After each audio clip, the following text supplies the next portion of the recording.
beat the PNM is form a coalition, come together. And it began with what was then called the accommodation. We were finishing our first term under George Chambers, who had replaced Dr. Williams on his death. And we had a very difficult 5-year period. The accommodation was successful at the 1983 local government elections, winning a number of the councils and signaling that if, in fact, this can emerge into a political party, these opposition forces can act in what we consider to be the national interest at the time and behave in a responsible manner, there is a distinct possibility, having been successful at the 1983 local government election, that we can be successful in the general elections in 1986. And we went to the elections and we lost 33-3. Mr. Chambers lost his seat and all, the Prime Minister. And well, of course, it was major disappointment because it was the first defeat for the PNM after 30 years in office. The background to 33-3 in 1986 was the incompetence of the PNM government and the opposition too in educating the people concerning the structure of the economy, its dependence on revenues from the energy sector. So that when William Demas presented the imperatives of adjustment in 1983, the 27th of August, they did nothing about it. George Chambers was the Prime Minister by that time, and he did nothing, he did it. And by the time the NER came into power, the situation was immensely worse. There was no foreign exchange, no capacity to borrow. The people were being savaged, and so therefore they took it out on George Chambers. And when Robinson came into power and did implement the imperatives of adjustment with the help of the IMF, they blamed him for the problems which Chambers should have started to act on. The 1986 general elections were momentous. The PNM was voted out of government for the first time since independence. The country was in a deep recession. There were great expectations of the new National Alliance for Reconstruction government, and with its large majority, the NER had a strong mandate from the people. They had an opportunity by the majority to amend the constitution. But I don't think that was a priority on the agenda. I think they were very cautious in not touching the Constitution. A Constitution Reform Commission was set up under Mr. Hayat Ali. But the changes that were recommended were not really significant and came late in the day. And before anything could have been done, we've had, of course, the 1990 coup, which took place. So that put a whole damper on what the government's priorities would have been. But no significant constitutional changes were made at all. Even though they had 33-3, it didn't give them that solid foundation of executive authority to do anything. In fact, the government was hobbled from the beginning by this internal division. Internal divisions, however, had a significant impact on the NER's agenda.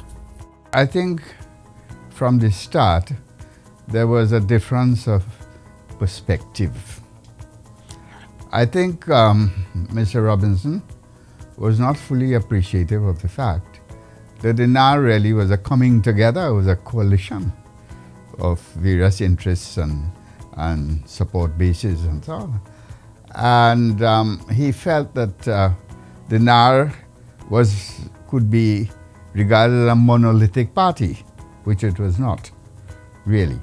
Mr. Pandey, on the other hand, felt that he was sidelined in terms of his influence in critical decision-making in the party.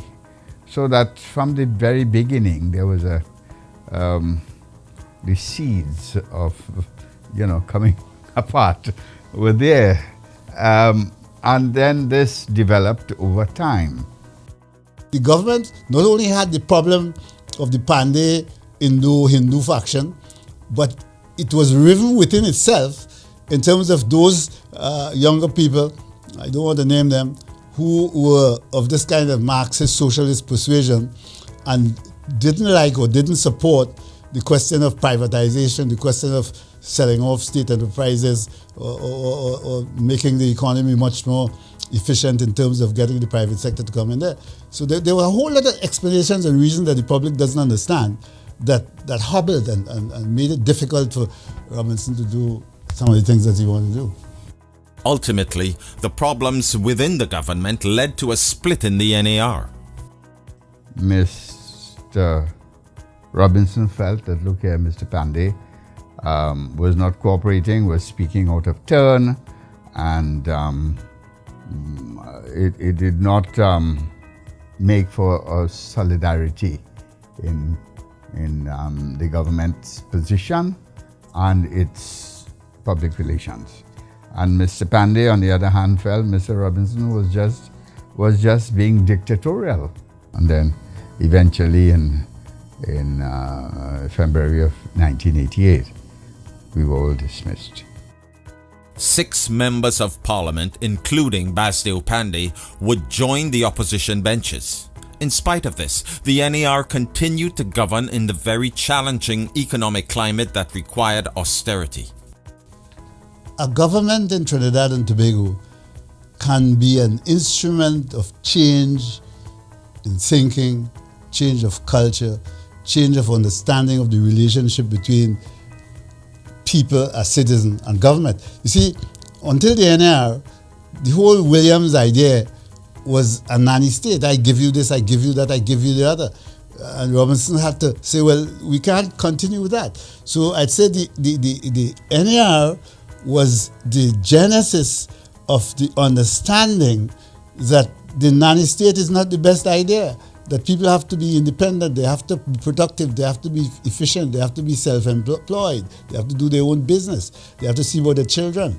And I want to feel that is the great contribution that Robinson started, that germ did not die.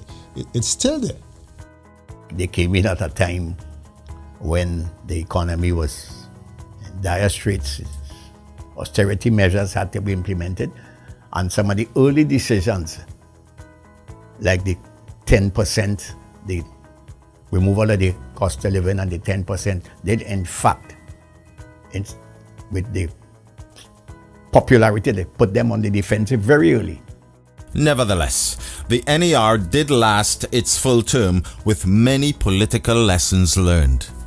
The most outstanding feature is the fact that the 5 years during 86 to 1991, in spite of the internal convulsions and so on, the party greatest legacy is morality in public affairs. Very little, if any at all, accusations will level up them. The NAR had given Trinidad and Tobago its first transfer of power, and despite the economic climate, the transition of power had not experienced any politically orchestrated constitutional challenges. In the country, the democracy prevails, and we always have a peaceful handing over of change of government to the credit of the population and the credit of the leaders of political parties.